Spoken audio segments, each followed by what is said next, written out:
The church waged war on witches 500 years ago, driving some into hiding, but it continued chasing them in the name of justice, burning Serena, the moon witch, at the stake on charges of spreading plagues. Yet her flames never died out. Instead, they blazed within the witches' hearts, fueling vengeance. The witches rose up to take revenge, prompting the kingdom of Winias to recruit mercenaries to exterminate them. By the year 526, people began learning sorcery without understanding real magic. When the church captured one of those learners and crucified him, people were bewildered, wondering where the witches were hiding. They blamed witches for destroying the world, burning fields, and killing families, while the priest angrily proclaimed that witches brought chaos and must be burned. At that moment, a mercenary stood silently with his face hidden under a cloak, listening to the priest's sermon. Later, as he walked through the market to buy something, a gang assaulted him. When they uncovered his face, they found a half-human, half-beast visage, calling him a monster and shooting arrows at him. He fled, but one man pursued him, and they exchanged knife blows. People believed hybrids were produced by witches' magic,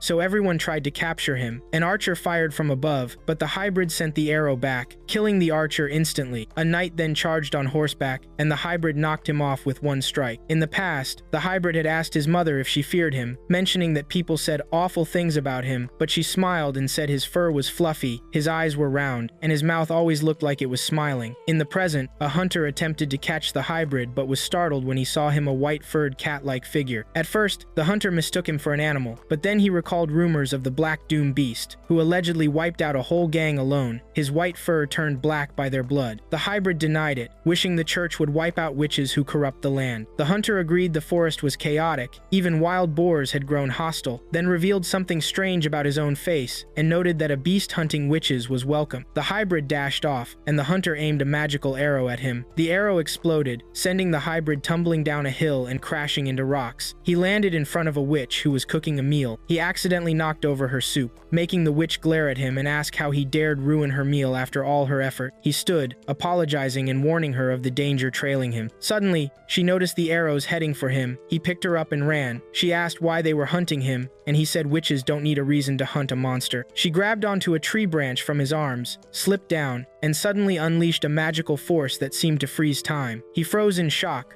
wondering if she was also a witch. Calmly, she said she made meaning from nothing and created matter from emptiness. She was the witch of black clay. Hearing that, he ran away immediately. Later, he was preparing to cook when she appeared, helping herself to his soup. He asked what she was doing, and she pointed out he was the one who ruined her soup first. When he snatched his spoon back, she demanded he host her as compensation. He refused, saying that was unfair to a witch. She asked why he hated witches, and he gestured to his face, saying his appearance alone was reason enough. Gathering his belongings, he left, but she confessed she admired the human face hidden behind the fur. He stopped and asked if she truly saw his human face. She said she wouldn't be worthy of being called a witch if she couldn't see a hybrid's real face. Witches, she explained, had merged animals' souls with human souls to create powerful soldiers, and supposedly 1 million such hybrids were created during the previous war. The hybrid repeated in shock that witches had created hybrid soldiers. She warned him to hand over his soup before she cast a spell on him, and he told her to do whatever she wanted. She flopped onto the ground, begging for food because she was starving. After a moment's thought, he offered her some. She asked for more, so he insisted she first explain what she was doing there, in exchange for another bowl. She shared that she was searching for her companion, called 13th, who went on a mission but had gone silent. The hybrid wondered if 13th was part of the witch's rebellion trying to seize the kingdom, declaring he wouldn't help him in that case. She said it had nothing to do with rebellion. He was after a stolen book with no existing copies. If it fell into the wrong hands, it could bring disaster and end the world. The hybrid jeered that he was terrified, and she responded that even a single chapter from that book could destroy everything. He scratched his head, asking her what exactly she wanted. She said she needed to continue her journey quickly, but witch hunters kept chasing her, so she needed a bodyguard. He refused at first, insisting his goal was killing witches, not protecting them. She promised he would be paid, and he shouted that he hated witches. She asked if some witch had attacked him before, and he said he hated them all because they were hunting him. His life was total chaos filled with blood because he looked like a monster. Humans also turned him away from their barns and towns. She then asked if he wanted to become human again. He asked if she could do that, and she said it was easy if he agreed to protect her. Suspicious, he asked if she'd trick him later and slit his throat. She replied that if she wanted him dead, she would have done it already. She drew out a witch's contract, written in blood, warning him that those who violated it would die. She mixed her blood with his, assuring him she wouldn't kill him, and after he finished protecting her, she'd turn him human. He asked if she was afraid of him,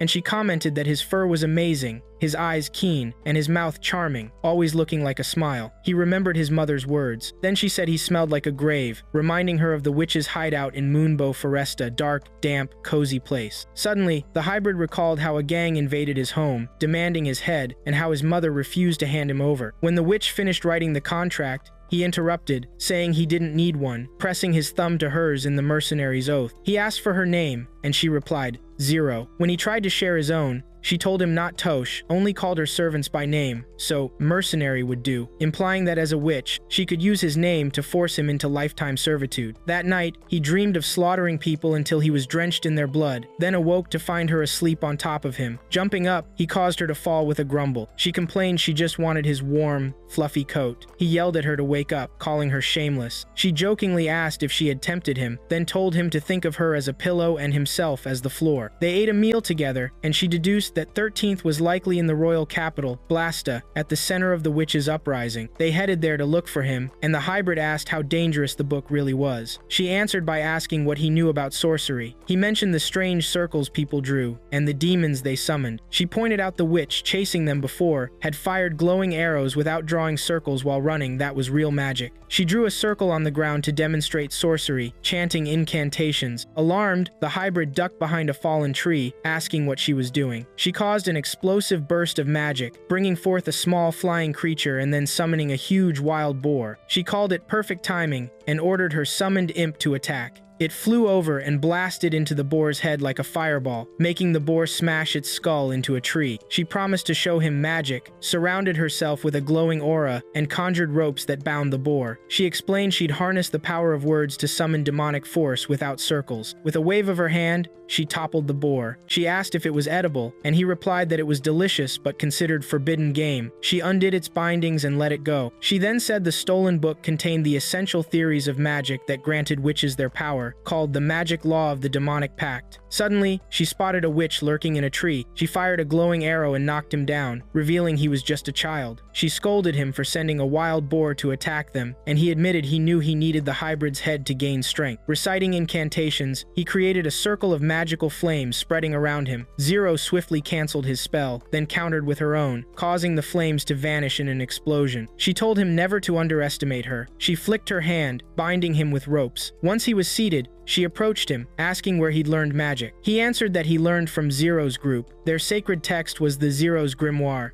She informed him that she was Zero, the author of that text. At that moment, Albus introduced himself to Zero and the Mercenary, prompting the Mercenary to object that witches should keep their names secret. Albus argued that it was just an alias. When Zero discussed her magic book, Albus confirmed it was the Zero group's holy scripture. She pressed him on the book's location, and he said it was in a hideout at Ladite Village on the Formicum Road. Zero ordered them to hurry there. On the way, the Mercenary asked why she didn't reveal the book thief's true identity. She replied that she didn't trust how Albus might react.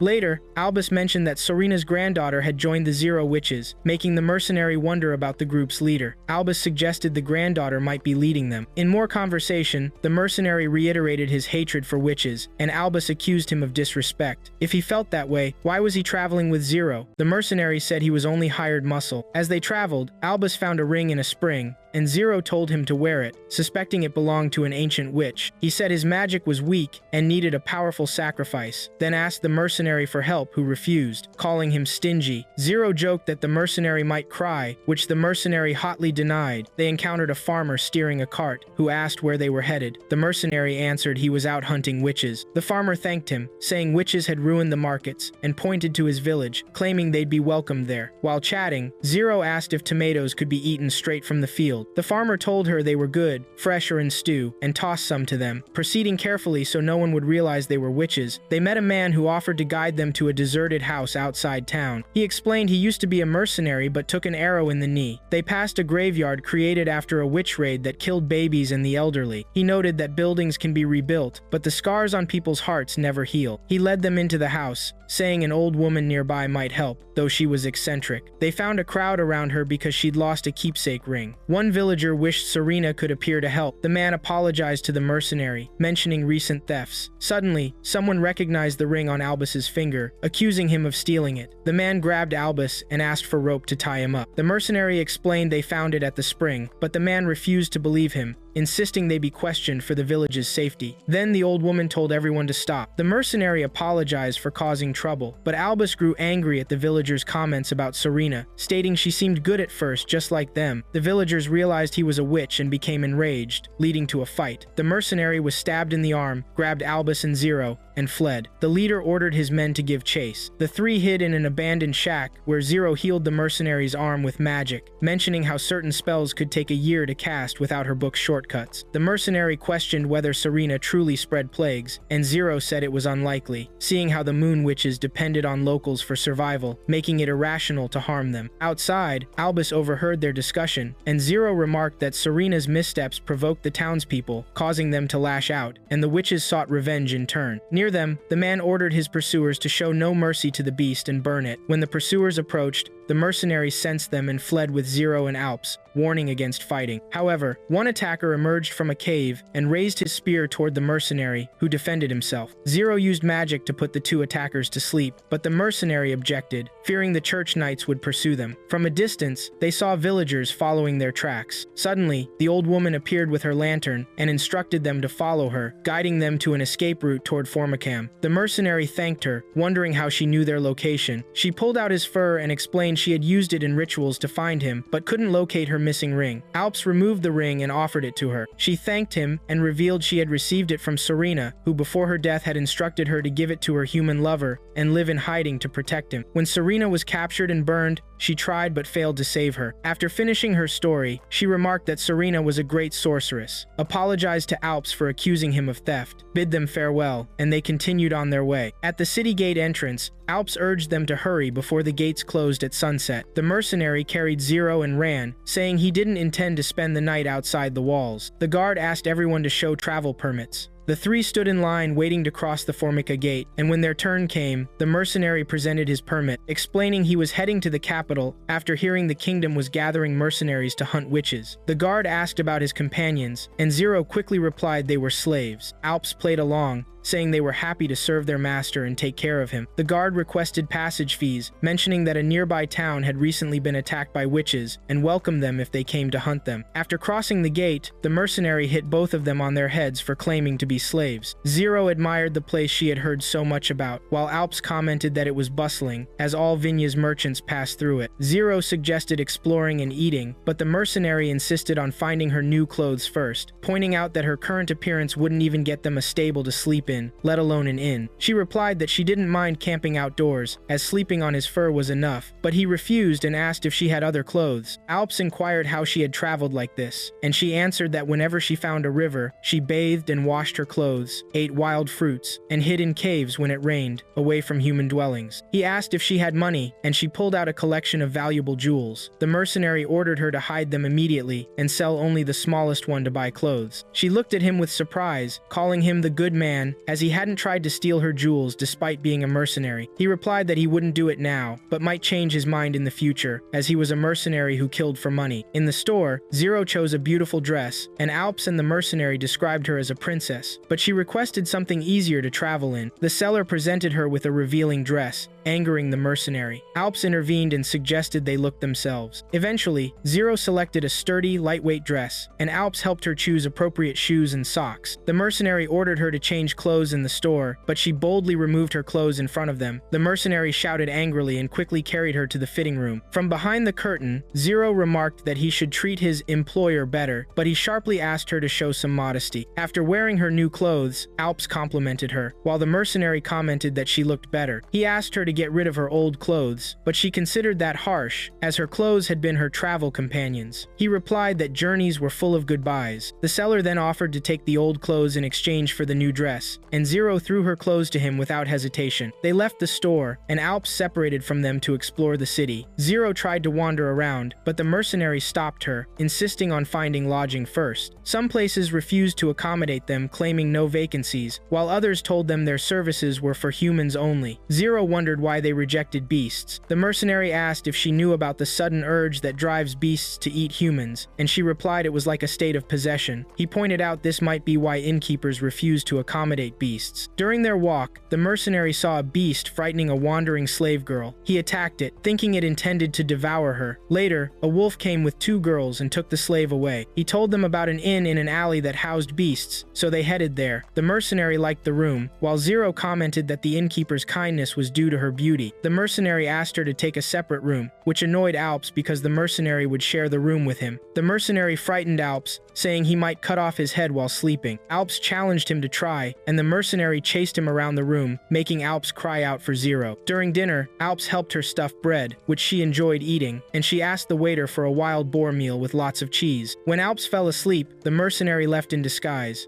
Zero followed him to a tavern, reproaching him for trying to enjoy nightlife alone. The wolf entered, approaching Zero, admiringly inquiring about her beauty, and offering the mercenary to trade her for 3 witches. He refused, insisting she was his employer. After the wolf left, Zero commented that those women weren't witches, and the mercenary replied that he knew. He sneaked into the wolf's castle to free the women and found them bound. The wolf confronted him, and the mercenary explained they weren't witches. The wolf replied they only appeared that way because witches were skilled liars, so he hadn't killed them but only detained them and refused to release them. A violent duel broke out between them, with both showing high combat skills, but the mercenary eventually prevailed, forcing the wolf to surrender. He freed the girls with Zero and ordered them to go wherever they wished. In the morning, Alps woke up screaming to see Zero sleeping on top of the mercenary. The mercenary commented that this was normal, and Zero simply replied, "The mercenary is hers." The mercenary decided to bathe, and Zero helped him, saying taking care of such a large body was certainly tiring. Children saw them, and one guessed she was his slave. Zero noticed them, saying they were staring curiously at a furry beast covered in bubbles. The mercenary looked at them and shouted to scare them away. He told Zero he was teaching them not to approach a beast, so she asked if it was a man who created beasts, because she sensed a human spirit inside him despite him being a beast. He said he didn't know. As she was telling him he was completely clean, Alps came to take him grocery shopping, but he laughed when he saw him shrunk due to wetness, and with a magical gesture, Zero dried his fur. He was amazed, pointing out it would have taken him half a day to dry it. She reminded him of his anger at her in the clothing store for abandoning her modesty, yet now he was exposing himself to her. He remembered he was naked and was shocked. They walked around while he was angry until a clothes seller blocked their path and offered Zero a revealing dress at no cost if she would wear it in front of him. The mercenary quickly pulled her away from him. They met the gate guards on their way who greeted him, then passed by a bakery where they tasted bread, and Zero bought some. When she paid the shop owner with jewels, he refused them as he didn't have enough to cover their value, so Alps intervened and paid instead. Suddenly, Zero saw lovers in an awkward position and wondered why their lips were stuck together and if it was some kind of ritual. The mercenary told her they were showing their love for each other. She said she was born in a cave and had ventured into this world only recently, spending her life in books and focusing solely on research, which is why she was ignorant of such things. On the way, they saw the same children they had met earlier, but a beast attacked them, injuring a girl in her foot. Zero approached her and ordered the mercenary to treat her. He applied an ointment for the swelling, but told her she needed to see a doctor. While he was applying it, Zero secretly healed the child with her magic and told her to stand on her foot. The girl said the pain was gone. The mercenary looked at Zero suspiciously, but she addressed the child, confirming that the mercenary had treated the wounds. The girl thanked him and was happy that he was a kind beast, but he ordered her not to trust beasts. One of the children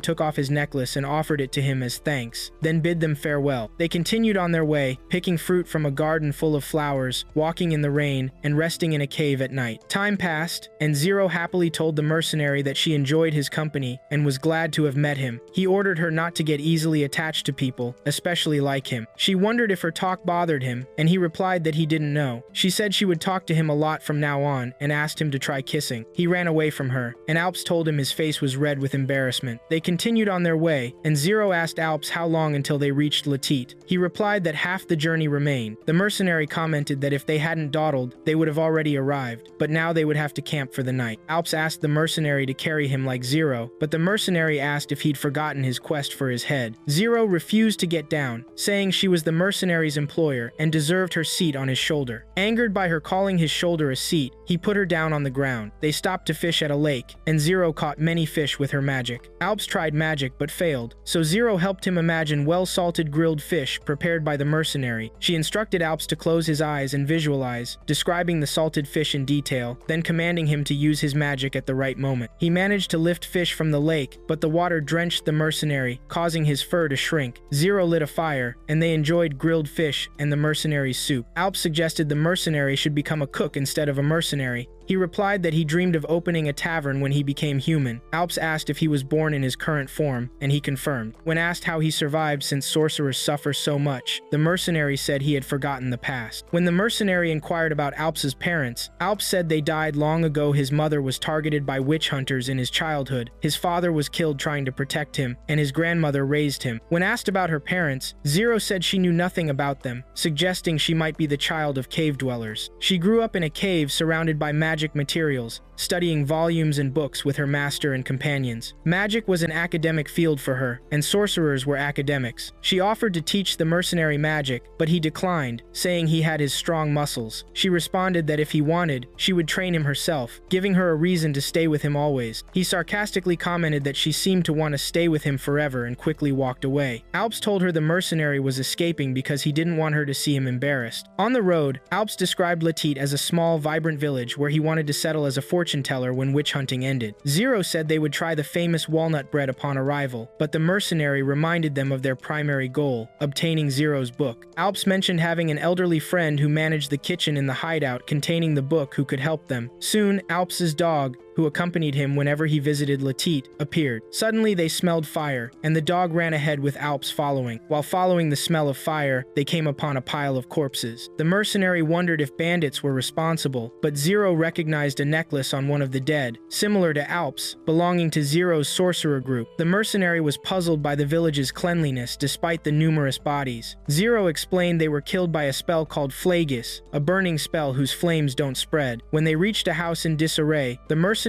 asked if it had been hit by a tornado. Zero replied it had been subjected to the Lament spell, which turns winds into sharp blades capable of easily tearing things apart. They passed a man crushed by a concrete column, and Zero explained this was the effect of the Reedist spell, which turns rocks to dust, though its user was a novice sorcerer. When they saw a corpse fused with a rock, she commented it was the Etrax spell, which uses earth and wood to create a wall. They continued through the corpses until they reached Alps, who was crying beside one of the bodies. The mercenary asked why Zero's sorcerers were attacked. Alps explained there are different groups of sorcerers. While Zero's sorcerers accept any talented person who follows other sorcerers use their powers for evil, like the vagrant sorcerers who were expelled from the group and attacked villages for plunder. They came to this village to steal Zero's book to increase their power, but Zero wondered in surprise if the vagrants were responsible, who killed them? The mercenary suggested they killed each other. Suddenly, the dog rushed to protect Alps from a surprise arrow. They guessed the attackers were thieves. Zero tried to confront them, but the mercenary refused, wanting answers before killing them. He grabbed his sword, attacked the archer, knocked him from his elevated position, then chased his two companions and caught one, discovering they weren't responsible for the massacre. When asked what happened, the thief said he saw a sorcerer walking through the village streets, killing other sorcerers. The mercenary asked if the sorcerer was from the vagrants or Zero's group. The thief replied he didn't know. The sorcerer had gone to the church. Zero smelled a Formicom children's amulet and ordered the thief to go there for protection. Alps led them to the hideout, where they were shocked to find Zero's book missing. The mercenary wondered if the vagrant sorcerers stole it, but Zero didn't rule out the possibility that some of Zero's sorcerers themselves fled with it. Alps guessed the book might be in the Forbidden Room. Zero opened it with her magical ability, but they didn't find it there. They decided to search elsewhere, and during this, Zero asked Alps if Serena's granddaughter was among the dead, but he wasn't sure what happened to her. The mercenary thought she might have fled with the book. They met an injured old man known to Alps.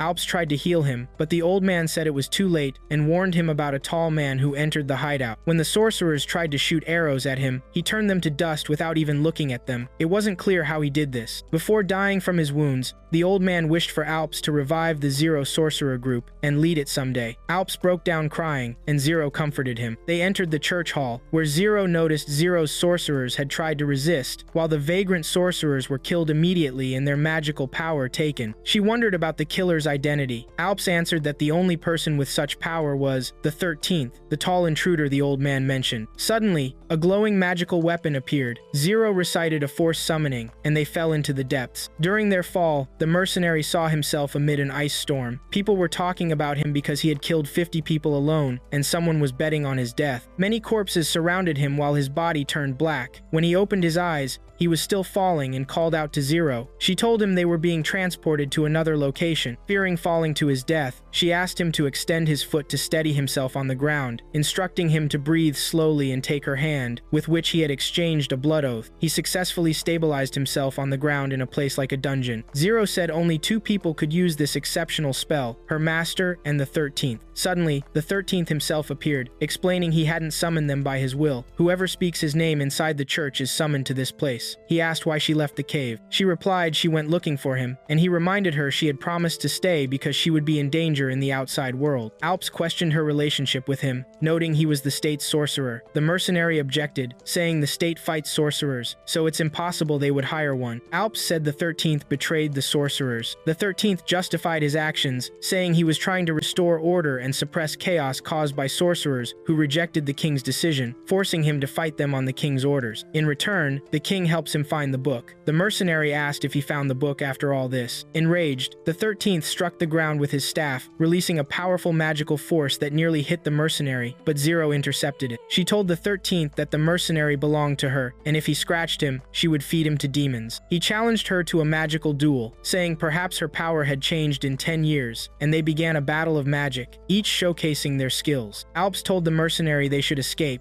while the mercenary guessed the fight would completely destroy the place. The magical power in the place increased, and the fire became confined to a straight line between the 2 sorcerers. Alps and the mercenary huddled together. The mercenary asked if Alps could do anything with his magic. Alps replied he didn't have that power. The mercenary decided he had no choice but to either pull Zero away or crush the 13th. Otherwise, the whole place would burn with their magic. Alps warned him against being reckless. The 13th caused more chaos, and the mercenary stood watching in amazement, but suddenly the fighting stopped because it was dinner time. Zero wouldn't fight on an empty stomach. The 13th promised to prepare delicious lamb, but she requested potato soup instead. The mercenary and Albus stood shocked that the fight ended without intervention, as if nothing had happened. Afterward, the 13th escorted them to the dining hall and ordered his servants to prepare the table and welcome them. When the mercenary asked about their location, he learned they were inside the royal palace in the capital, Blasta. Zero tasted the soup and found it terrible, blaming the 13th for his love of sweets. He responded that sugar was necessary. The mercenary asked if they were friends, and she answered that they were from the same homeland. She justified his attack on them, saying he didn't intend to fight. The 13th explained that the force summoning was due to their actions, and his attack was meant for the little sorcerer, but the mercenary intercepted it and was unintentionally harmed. She asked if he thought she would accept his excuses, and he replied that he was telling the truth. Meanwhile, the mercenary asked Albus why he wasn't eating, and he responded that the food might be poisoned. The mercenary assured him it wasn't poisoned. He knew because he was a beast. After the servants brought dessert, Zero guessed it would be tasteless, but as soon as she tried it, she lowered her head, worrying Albus. Surprisingly, she declared it delicious and blamed the 13th for not serving it first. He replied that dessert comes at the end, and she should know that, but she protested that eating delicious food on a full stomach was unfair. She called him stubborn and asked about his position as state sorcerer, as he had left to search for the magic book. He explained that the thief who stole Zero's book had spread its knowledge throughout Winius, manipulated her group, and spread chaos throughout the kingdom. He had allied with the king to help hunt sorcerers in exchange for the king showing him where the magic book was, but despite his efforts, he found nothing. Albus angrily called him absurd, pointing out that Zero's sorcerers protected other sorcerers from witch hunts. The 13th responded that they killed others to protect sorcerers and frighten people away from them. Albus justified that they never initiated the killing. The 13th told him they left behind dead bodies, claiming sacrifices were necessary to protect sorcerers. Albus became heated,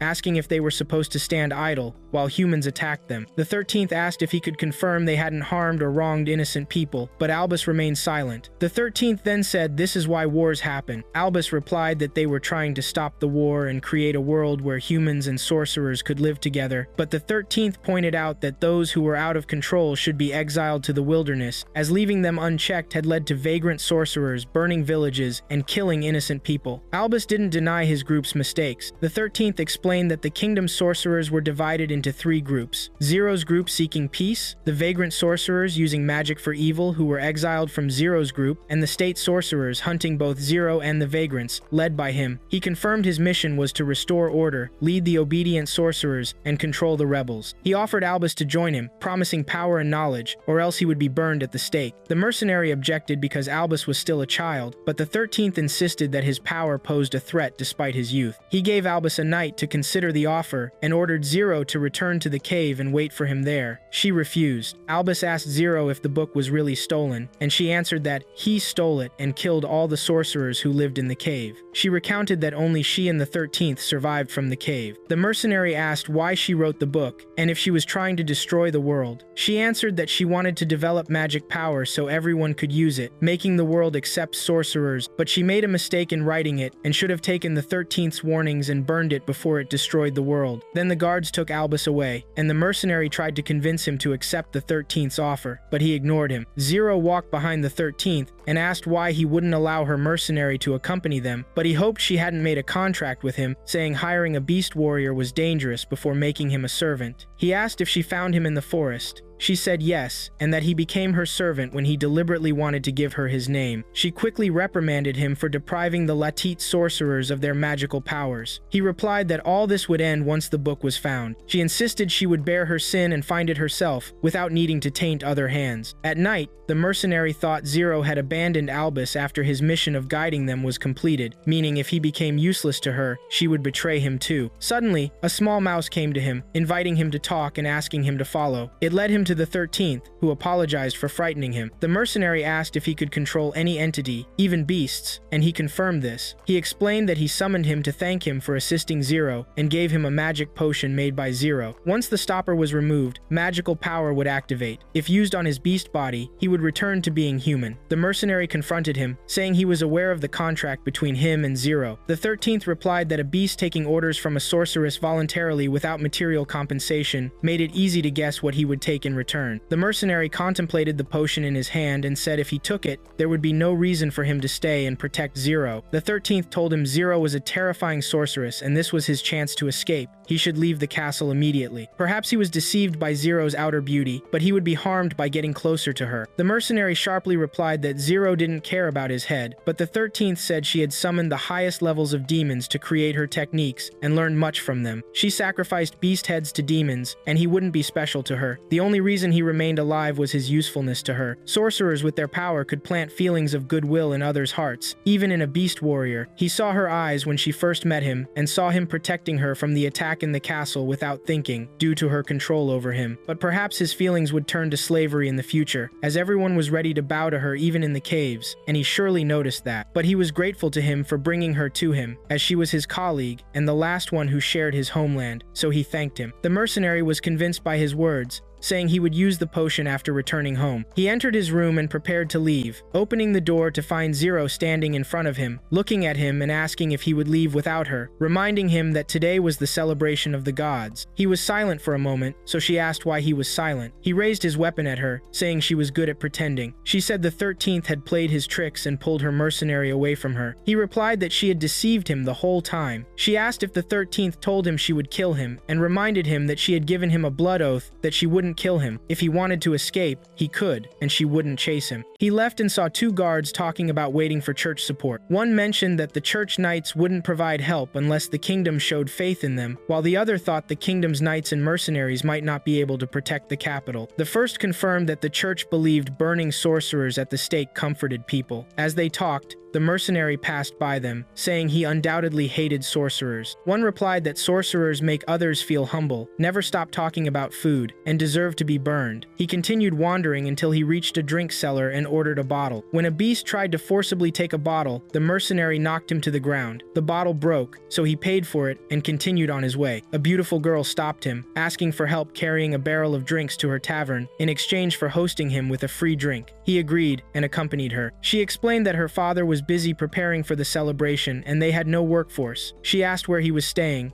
and he answered that he planned to leave immediately. She concluded that he hadn't come for witch hunting and warned him that leaving at sunset would force him to sleep in the stable. She offered him to wait until her father prepared dinner, confirming she wouldn't cook because she was a bad cook. He commented that this explained their lack of customers. He took charge of preparing delicious dishes after asking about kitchen tools, then sat to eat. Impressed, she asked if he was really a mercenary or a traveling chef. He answered that he dreamed of opening a tavern in a rural village. She replied that serving customers wasn't easy, but he said he would return to his human life someday to achieve his dream of living peacefully. She encouraged him to expand his ambitions and dream of a huge tavern with many workers, luxurious decorations, and marrying a beautiful woman like her. He sarcastically replied that she couldn't cook. She said everyone knew her as the tavern beauty, so he asked her to let him finish his meal in peace. After dinner, they discussed the kingdom. She mentioned that conditions were unstable and everyone was doing their best to live but was unable to make real change. She wondered why he didn't turn into a human if he could. Later, the mercenary settled on the second floor of the tavern, but a group of beasts entered and began harassing the girl. One claimed the service was poor and that they needed to be taught how to treat customers. Later, her father came, objecting to her hosting a beast on the second floor, but she explained that he had raised his hand against a beast who refused to pay. Her father asked if he could help them, and she answered that forcing another beast to expel them would prevent them from returning. Her father was sad about relying on a beast for protection, but she confirmed they had no choice until the witch hunt ended. The father noticed food leftovers and asked if she prepared them. She told him the mercenary cooked it. He was surprised she let him use their tools, but she reminded him what happens when beasts get hungry. They get cravings to eat human sand. Reminded him what happened to her mother. When she went to call him, she was surprised to find him standing behind them. He paid them and thanked them before leaving. In the cell, the 13th told Albus that Zero's sorcerers were no longer important, and he needed to make his decision or be executed. Despite his lack of experience, he had abilities that could help him, so he gave him a chance to live. During their conversation, Zero suddenly appeared, asking how he dared to take away her mercenary. As for the mercenary, he went to sleep in the open, but he sensed someone approaching. He calmly said the person could rob him if they wanted, but they wouldn't find anything valuable. The wolf appeared, saying he came to kill him, and asked if he had forgotten him. The mercenary said it seemed he hadn't learned his lesson yet, and offered to fight again. The beast replied that his opponent this time wasn't him. Suddenly, an enchanted arrow shot toward the mercenary, causing a powerful explosion. He shouted angrily, accusing the wolf of betrayal. In the castle, Zero was advancing toward the 13th, saying her mercenary had left as planned. When he saw her, he felt afraid and drew his sword against her. The 13th replied that he hadn't forced him to do anything but had merely given him advice, and he left of his own will. She said he had reinforced his suspicions about her, so he left. In the forest, the mercenary was dodging arrows chasing him, hiding among trees while arrows penetrated them, and the beast laughed victoriously, ordering the sorcerers to finish him off. But suddenly, an arrow pierced the beast's back. He shouted angrily, cursing the sorcerers as traitors who had broken the agreement. At the same moment, the mercenary suddenly stopped to block a powerful magical force with his sword. Meanwhile,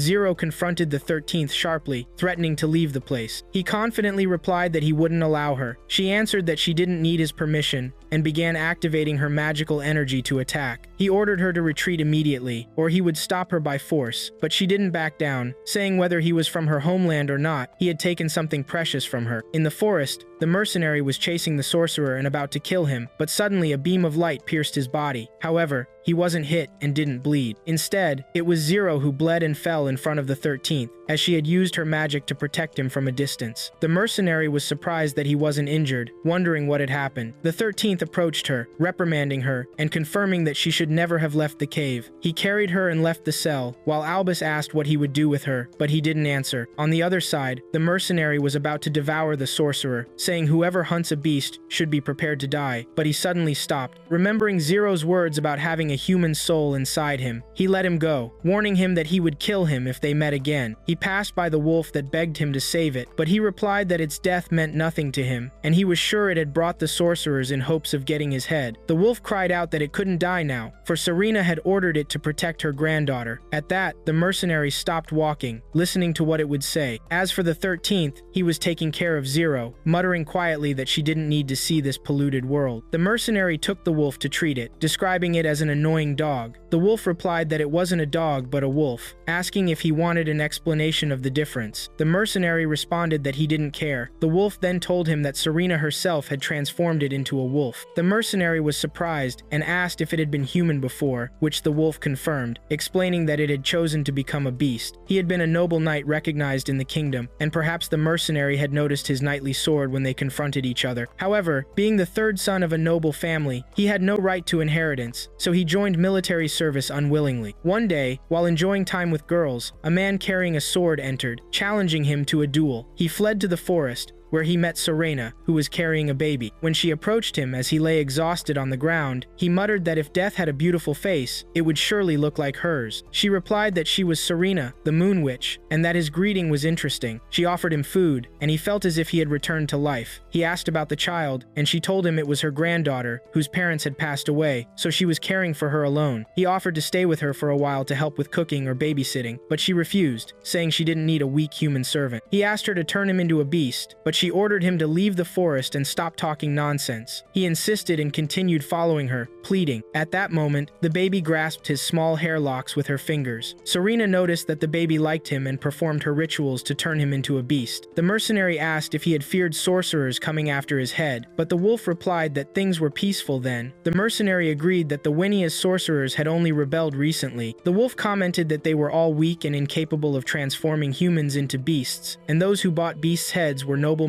wives and demon ritual enthusiasts. The mercenary then realized that Zero had no reason to seek his head. Meanwhile, the 13th was confronting Albus, who asked what had happened to Zero. The 13th ignored the question and asked for the last time if Albus would join him in purging sorcerers and ending the war, or burn at the stake. Albus asked if there were no other sorcerers, and the 13th replied that he knew why Albus was insisting. The wolf continued his story with the mercenary, explaining that he had lived a normal life with Serena, guarding her granddaughter, until one night when villagers gathered with torches. He informed Serena, who said she had explained to them that the epidemics were a misunderstanding, but they wouldn't calm down until they killed a witch. He suggested killing the villagers to protect her, but she refused, not wanting to become an evil witch. She ordered him to leave the forest with her granddaughter. He objected, but she confessed she was happy to have him as her servant and asked him to take care of her granddaughter. He followed her request and fled with the child, while Serena was unjustly burned at the stake. The granddaughter then swore revenge and went her own way, while he secretly gathered information about her, later discovering she had joined Zero's sorcerers. The wolf told the mercenary that he had been searching for Zero's magic book for some time, and when he entered the sorcerer's hideout, he discovered that Serena's granddaughter had escaped with the book and someone called him. The wolf explained that him or the leader never showed his face, so the book was likely with Serena's granddaughter. The wolf asked the mercenary why he was looking for the book, and he replied that he wanted to give it to his employer, though he wasn't sure if she would forgive him. Meanwhile, Zero was waking up in bed, placing her hand on her wound bandages, muttering in annoyance that the 13th was still unskilled in healing magic. She tried to open her room door but failed, as the 13th had sealed it with a magical barrier, anticipating her escape attempt. The wolf continued talking with the mercenary, explaining that Serena was different from Zero's sorcerers. She believed in the greatness of magic but thought it wasn't being spread properly, which is why him burned her at the stake. The mercenary was confused, saying the villagers burned her because of the epidemic, but the wolf clarified that him deliberately created a misunderstanding with the villagers and trapped her. Although he had no proof, he was confident of this. On the other side, Albus was opposing the 13th, who wanted to eliminate all sorcerers, even those seeking peace, arguing that some used magic for evil. The 13th replied that humans see all sorcerers as the same, not distinguishing between good and bad ones. Albus insisted on only eliminating rebellious sorcerers and spreading magic as Serena intended, so sorcerers and humans could live together. Their argument intensified until Albus ordered the 13th never to show his face again. The 13th responded that he would use his life to support his cause until the end. Meanwhile, the mercenary was walking with the wolf, who asked about his employer because he smelled Serena's granddaughter on her. This was unusual, as sorcerers typically smell of herbs and incense, but he detected a different scent. Before the mercenary could answer, the wolf noticed several carriages passing by and alerted the mercenary, who took off quickly, saying the plan had changed and they needed to go to Plasta first. When the wolf asked why, the mercenary replied that the foolish boy, referring to Albus, had disobeyed the 13th's orders and would be executed. He ran at full speed, bypassing the crowd, and climbed the castle roof, while the wolf thought about the need to find Serena's granddaughter. Then Albus appeared, tied to the stake. When the wolf saw him, he said it was Serena's granddaughter granddaughter, but the mercenary denied it, insisting he was just a boy. The wolf, however, stood firm in his belief. Just as the 13th began lighting the fire, the wolf raced toward Albus, cutting through the crowd, with the mercenary behind him, who ordered the wolf to bring Albus while he created chaos. He threw a hand grenade, causing disorder in the area. At the same time, the wolf rushed to the stake, jumped on it, and carried Albus away before fleeing quickly. But the 13th noticed the mercenary and ordered his restraint, though the mercenary managed to escape and join the wolf. As they fled, soldiers pursued them, but the mercenary threw whatever he could find in the cart to lighten the load and impede their progress. The pursuit continued until the cart fell into the sea, forcing the soldiers to retreat, while the mercenary, the wolf, and Albus made it to shore. It was then that the mercenary learned the truth. Albus was Serena's granddaughter. In the cave, the wolf asked the mercenary when his sudden craving for eating humans began, guessing he saw him trying to eat the sorcerer. They then discussed Serena's granddaughter, and the mercenary wondered why Albus had to dress as the opposite gender and pretend to be a man. The wolf explained it was because of the 13th. If he smelled Serena's blood, it would cause trouble for Albus. The granddaughter woke up, and the wolf ran and hugged her, but she smashed his face. He complained, and she explained she did it because he surprised her. The mercenary intervened, saying, "Who knew she was a girl?" The granddaughter replied they were even, as he had also lied to her. Her only concern was Zero's book, and since it wasn't with her, someone must have taken it from Ladit's hideout. The mercenary asked if she was ready to be burned alive rather than assist the 13th, and she answered that his methods were terrible, as he killed vagrant sorcerers and Zero's sorcerers. The mercenary pointed out that the 13th was right. Humans don't distinguish between good and bad sorcerers. The granddaughter replied she would convince Zero's sorcerers to defeat him, the book thief,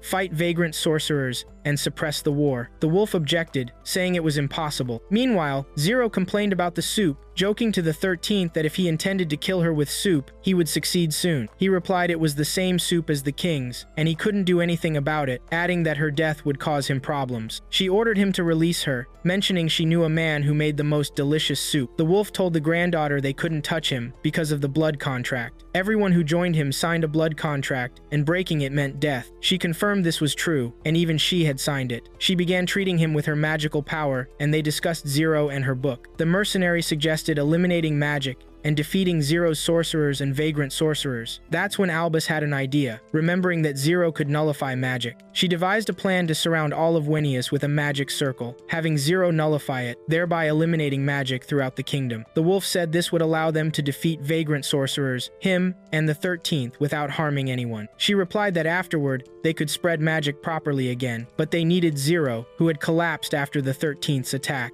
and was taken to an unknown location. Zero complained to the 13th about the terrible bed, and he told her he made it to resemble the one in the cave. She informed him she had recently found a whiter, softer, and larger bed, but he had disposed of it. The mercenary asked where Zero was, and Albus replied she didn't know, and they needed to find her quickly. She asked if he had a hair or nail of hers to use in a person-finding spell, like the old woman did. They remembered her tattered clothes at the clothing sellers, and decided to get them to track her. However, they sensed the presence of the 13th's assassins, all possessing magical power. The mercenary threw explosives at them, and the three rushed to escape, with the assassins in pursuit. One of the assassins hit the wolf, causing him to stumble, so Albus fired a light arrow at them, allowing the wolf to run again. One assassin ordered his companions not to let them escape, then released his magical power, causing numerous magical bombs to explode in their path. They continued running until they were surprised by rocks collapsing in front of them. The mercenary ordered the wolf to run first and jump over the barrier before the place completely collapsed, then threw Albus to him and followed. The wolf scolded him for his reckless action, and at that moment, an assassin attacked from behind, but the wolf quickly threw his weapon at him, knocking him down. The mercenary reached Formicum's gate, where the previous two guards asked about his slaves. He joked that they were delicious, and he needed to enter to reach the innkeeper and eat, as he couldn't wait until morning. The guards were suspicious, and thought he was affected by the sudden craving, but he managed to pass through quickly. The three reached the clothing store, where they found the seller had hung Zero's clothes on the wall and was drinking wine in front of them, expressing his joy at looking at them. The mercenary broke in, handed him a bag of money, and took down Zero's clothes, saying he would reclaim them. The seller resisted, declaring he couldn't live without her clothes. The wolf then tied him to the ground, drew a magic circle he had learned from Serena, and they placed Zero's clothes inside it. The merchant shouted that if they were going to burn the clothes, they should burn him him with them. The mercenary muffled his mouth, and Albs began her rituals. She discovered that Zero was in the royal palace in Plasta, at the highest tower. The mercenary decided to rescue her, while the wolf and Albs began drawing magic circles. Afterward, they gathered to precisely locate Zero based on Albs hearing birds near her. The wolf confirmed she was in Dawn Tower, where swallow flocks nest there annually at the same time, according to his experience as a former palace worker. The mercenary pointed out that the palace defenses strengthen in the morning, and they would be in trouble. He had to climb the tower with his daggers, as there was no other way. During the climb, the mercenary cursed the wolf, saying this wasn't an easy task for a heavy person like him. He almost fell but clung on at the last moment. Meanwhile, Albs finished drawing magic circles on the trees, but suddenly heard Sorcerer's footsteps, and the wolf urged her to flee. The mercenary continued climbing the tower until he reached the windows, but suddenly lost his balance and fell. At that moment, Albs discovered the newcomers were Zero's sorcerers, who told her that he had directed them to her location after learning of her escape from execution. They announced they would support her and fight the final battle to overthrow the Plasta Kingdom with their power. However, she explained she wanted to seal the magic burning the kingdom, so they turned against her, confirming that he had expected this from her, and from that moment, she would be considered a traitor. She tried to calm them, but they insisted her fate would be determined in a fair trial before Zero's sorcerers, where she could present her explanation. The wolf convinced her to surrender, pointing out they could draw the circles again, but she couldn't die like this. Zero's sorcerers erased the circles she had drawn and took her and the wolf with them, while the mercenary resumed climbing the tower again. The mercenary confronted Zero, but she ordered him to retreat immediately. When he told her he came to rescue her, she replied she didn't need his rescue. He explained he spent a long time climbing the cliff to reach her, so he couldn't back down now, but she insisted he could return the same way he came. She approached and pinched his ear, asking why he didn't understand, confirming he had fallen into the 13th trap. He asked for an explanation, but she answered that their contract had ended and he was no longer her mercenary for her to explain. He objected, saying she couldn't suddenly end the contract, and she replied that he was the one who ran away. He explained that the 13th had deceived him, and she confronted him about being afraid of her. He didn't deny it, saying it was impossible for a mercenary not to fear a witch. He added that he was always suspicious of others, but had returned now to settle things. Suddenly, Zero's tears fell on his hands, and she confessed she let him go because she saw his fear of her, but felt upset about it. It would have been easy for her to bind him to her forever, but she knew his hatred for sorcerers. As he tried to calm her and began speaking about Albs's plan, they were forcibly summoned, and she screamed that it was a trap as they fell into the depths. Elsewhere, Albs tried to convince Zero's sorcerers to seal the magic, explaining that Zero could end it without harming anyone. They refused, insisting they couldn't seal their power before the battle. At the same time, a message reached Zero's group stating that at sunrise in 2 days, all sorcerers would attack the state sorcerer. On the other side, the 13th appeared before the mercenary, having imprisoned Zero in an iron cage. He asked her to close her eyes and ears until he finished dealing with the mercenary, but she screamed, demanding her mercenary back immediately, and tried using her magic. He told her she couldn't escape the magical barrier trapping her, and should remain calm until he killed the mercenary. The mercenary tried convincing him that if Zero canceled the magic, the sorcerer's war would end, and afterward he would take the book and him, so he should let them leave. But the 13th replied there was no need for Zero to leave or cancel the magic.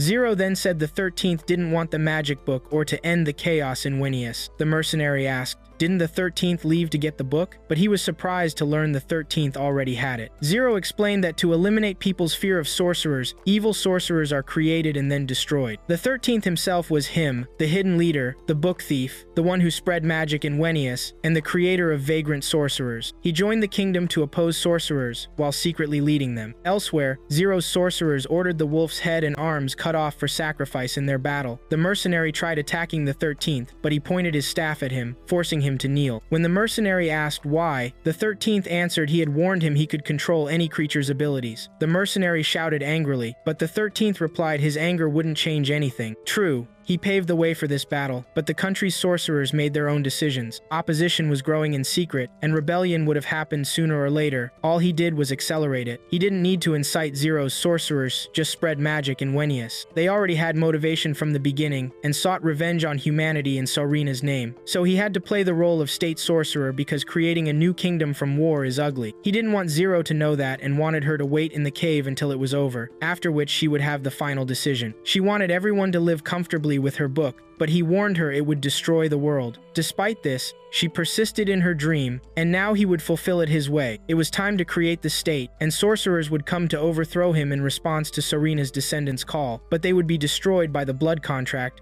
because he was simply him. Zero was puzzled by his plan to kill sorcerers in her name. Elsewhere, one of Zero's sorcerers untied the wolf and told him he would announce his death. He admitted he didn't believe canceling the magic would work, but didn't mind them trying, while they would confront the 13th as he ordered. Their methods might differ, but the goal was the same. Meanwhile, the 13th confessed the epidemic spread due to an unexpected sorcerer's experiment, and Sarina tried to suppress epidemics but was unjustly killed. The mercenary accused him of killing Albs' family and Zero's companions in the caves. The 13th replied that the cave companions spent their lives in boring discussions, so their deaths weren't different from their lives, and Zero was the only exception. He had suggested letting her see the outside world, but they refused out of fear of her power and decided to leave her alone. The mercenary asked, "If Zero asked your opinion about what you did, what would you say? You took away her companions and made her lonely." The 13th replied he did it all for her. The mercenary angrily responded that he was just an arrogant, selfish, crazy sorcerer who couldn't understand Zero. The mercenary suddenly regained his strength and rushed to attack the 13th, saying he was still the witch's mercenary and would claim his reward by returning human. As he advanced, Zero screamed to warn him not to move forward, but he entered a magic circle drawn by the 13th. The 13th smiled, saying he had won, but the mercenary threw the magic jar toward Zero's cage. The magic exploded, and Zero escaped the cage. The 13th cursed him and warned Zero against fighting him, but she coldly asked, had he forgotten why she was Zero, and he was the 13th? He replied he knew she was the clay sorceress, capable of creating everything from nothing, and so, both began a magic duel. Both Zero and the 13th recited their spells, releasing tremendous magical energy, while the mercenary stood watching. Zero skillfully deflected the 13th's magic, surprising him with her strength exceeding his expectations. The 13th fell to the ground, bleeding from his mouth, unable to face her. The mercenary rushed to stop Zero, demanding she not kill him, and threw himself on the 13th to protect him. Suddenly, destructive energy burst from the tower, and Zero collapsed to the ground, exhausted and bleeding. The mercenary wondered what happened, while Zero's sorcerers appeared in the forest, determined to eliminate the 13th after capturing Albs. They received a message that more sorcerers had joined their ranks, but Albs questioned if they believed victory would be theirs. One answered they would win with him's guidance. She warned them the 13th might be setting a trap, but they believed killing him would end everything. Meanwhile, the old sorcerers gathered, and Albs introduced herself as Sarina's granddaughter, trying to convince them to join her cause. They asked why she was absent during the attack. One explained she left during their most difficult time. She justified her absence, saying she was searching for a sacrifice to increase her power and qualify her to lead them, but they had already decided to confront the enemy. The 13th revealed to the mercenary that Zero had previously drawn a curse spell on him, transferring his wounds to her. The mercenary remembered when Zero cared for him while bathing and found it impossible, but the 13th assured him the spell would only break if Zero decided herself or if he died inside a barrier. The mercenary finally realized why wounds he sustained during battles healed without treatment. The 13th recalled his first meeting with Zero when she asked about the outside world, why sorcerers hid from humans, and her interest in his book despite his chaotic handwriting. Her dream was to write a book that would change the world, and when she began writing it, he was always by her side, supporting her. Zero awakened and asked the men why they looked at her with pity. The mercenary reassured her and asked about her condition. She replied she had a minor injury, but learned a lesson about arrogance, as she almost killed the 13th due to not controlling her power, and without his intervention, she would have become a murderer. When the 13th asked about her power, she explained she deliberately wrote errors in Zero's book spells, making it impossible for her magic to be defeated using it, confirming she was an exceptional sorceress. Now, having exposed his plans, she decided to seal Wenius Kingdom's magic and end the book. The 13th told her he intended to take over the kingdom to give it to her, thinking she wanted that, but realized it wasn't good for the country and was now ready to do what she wanted. On the other side, Kingdom Knights raided Zero's sorcerer's camp, and the sorcerer leader ordered troops to form for attack. The wolf freed Albs and took her to escape, but a sorcerer pursued them. Albs cast a spell, allowing the wolf to tie the sorcerer to a tree, and she took out a circle diagram, saying only 4 circles remained. The bound sorcerer asked why she betrayed them, and she replied she hadn't betrayed them but wanted to end everything. Suddenly, a light arrow shot toward her, pinning her diagram to the tree. The wolf carried her and escaped. In the castle, the 13th used his staff to monitor the situation and learn the sorcerer's location. He told Zero and the mercenary that Albs was about to die, so Zero rushed to save her, carried by the mercenary to keep up with his speed. Meanwhile, the sorcerers discussed how to stop Albs and her servant, deciding to send assassins after them. Suddenly, Albs and the wolf were surrounded, and the sorcerers aimed light arrows at them, but Zero intervened just in time, canceling the magic to save them. Albs was surprised to see the 13th accompanying Zero and the mercenary. Through the gems he'd given to the wizards, he found out that the plague was just the result of some rookie wizards messing up an experiment. The villagers were scared and thought Serena would ditch them, but she did the opposite. The wolf shot back that Serena chose to get burned at the stake to save him and Albus. The 13th said she knew her death would get the Venius wizards all riled up and start a war, so she probably had some plan behind it. The mercenary cut in, saying their main job now was to stop the war. They split into 3 groups and planned to meet up again after drawing the circles. The mercenary told Albus to come back no matter what, and they headed out to do the plan. Right then, the Zero wizards were attacking the Formicam gate, while the guards tried to fight them off and get civilians out of there. In Plasta, the city was getting attacked too, and the wizard leader said they were after the 13th, not regular people. The king and his soldiers looked for the state wizard but couldn't find him. The king got mad and said the wizard had bailed on them when they needed him most, and trusting him from the start was a mistake. Everyone finished drawing their circles, and the wolf tried to kill the 13th to get revenge for Serena's death, but right when he was about to stab him in the head, he stopped. He realized wizards live really long lives, so the real punishment would be making him live with guilt forever. Everyone showed up except Albus, and the 13th and Zero started the ritual, waiting for her. All of a sudden, the wizards felt 2 huge magical forces coming from far away and sent their beasts toward them. In Plasta, the wizards wanted the state wizard to surrender, but the force commander saw a chance to wipe them out, and fighting broke out. Meanwhile, the mercenary and the wolf fought the beasts with their swords, while the 13th focused on blocking the wizard's arrows with a magic barrier to protect himself and Zero during the ritual. The 13th and Zero got the ritual ready, but everyone waited for Albus, who finally showed up saying she got a little lost. Zero asked the mercenary to use his head as an offering to the demon connected to the Zero book.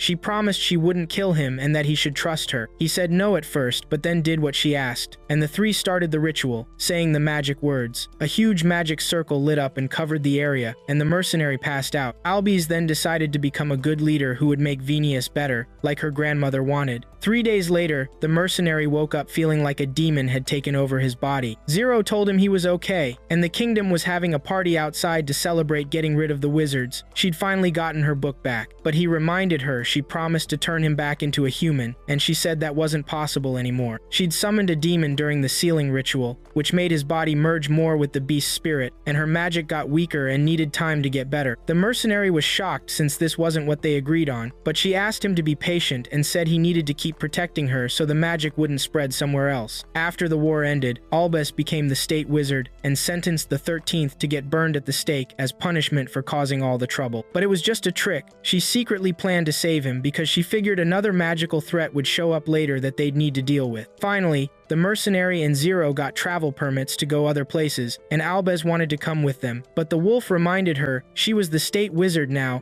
and couldn't leave. The 13th asked Zero if she'd go back to the caves, but she said she'd go with her mercenary. The 13th said goodbye to them, while Albus hugged the mercenary goodbye. Right then, the wolf pulled out his sword and threatened the mercenary, saying he'd pay for hugging Albus, and started chasing him. The mercenary defended himself, saying Albus started the hug. Zero caught up and joked that he could make up for it by kissing her, but he said he thought she loved the 13th. She explained that the 13th was like a big brother to her, and they kept running, ready to start a new adventure.